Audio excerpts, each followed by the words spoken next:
The Radix 6. Look at that, smooth jumping. Ever joined one?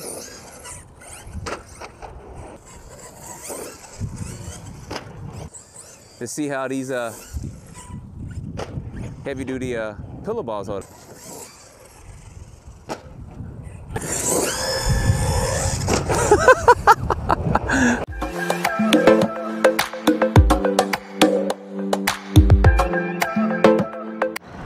All right, y'all, JT here with the first real rip of the Kronos on 4S lipo. If you guys do not know, Team Corrales stuff is fast. I give them that. And now, with these updates, it is going to be durable. So I went back, as I'm getting this quick testing right here, I went back to the Team Corrales system for now with the 13-tooth pinion gear and then their stock electronics. I don't have the stock servo in here though. I did change the servo out from that very, I ain't gonna lie, pitiful one from Amazon, and that was just bad. So don't get that servo. I don't recommend that servo even for a brush car. But anyway, definitely got to put my wheelie bar on there. I have a wheelie bar because I'll definitely be needing this for the 6S rip. But these have plenty of power on 4S lipo.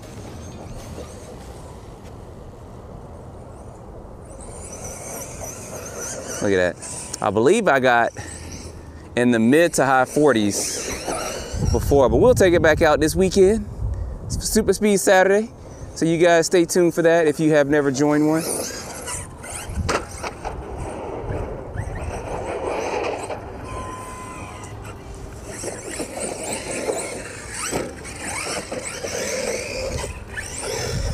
Oh, I thought I could have caught that. All right, back. If I was on 6S, I probably would have caught it.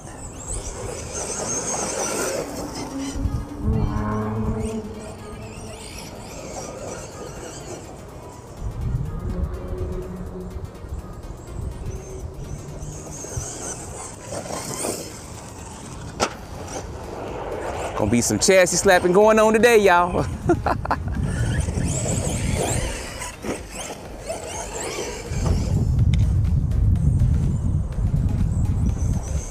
Wind's kind of crazy somewhat today, so I do apologize. I do kind of have the mic covered up, but can't block out everything.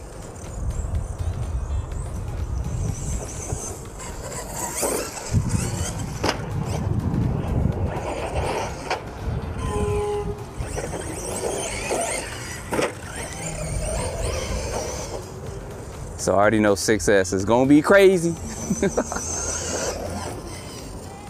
Because the regular Kronos version 2 was actually crazy on 6S. I was doing running, standing backflips with it. It was absolutely crazy, y'all.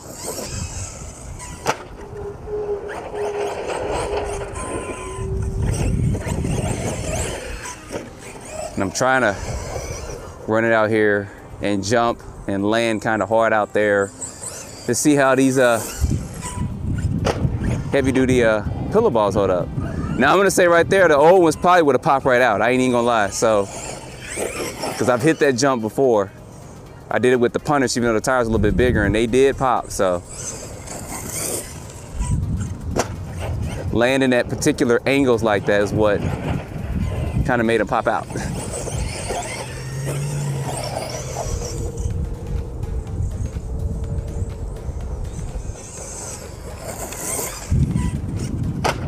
I can maybe, probably, I doubt it, pull a backflip off. I doubt it.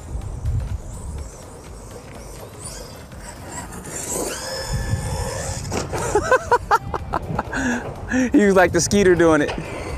Now with the 6S in here, of course, might be able to do a double or a triple with that, but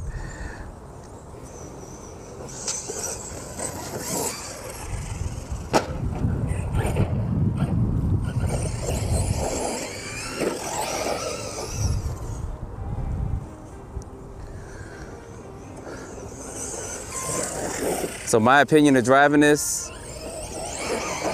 seems like Team Corrali has got a shoe in the game, y'all, with this. I'm gonna have to test it a little bit more, but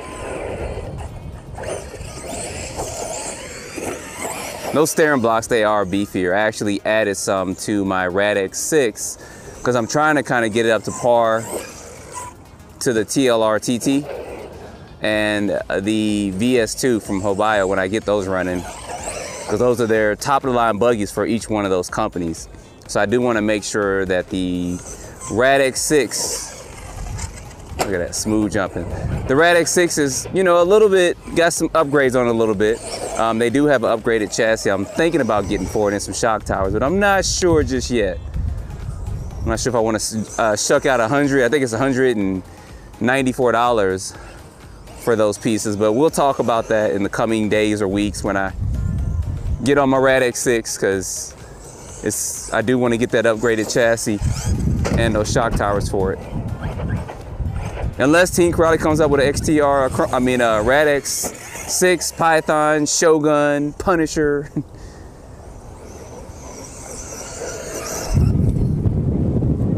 Yeah, I apologize. This wind was not blowing earlier. As soon as I get over here, it blows, but it would make sense because this is kind of a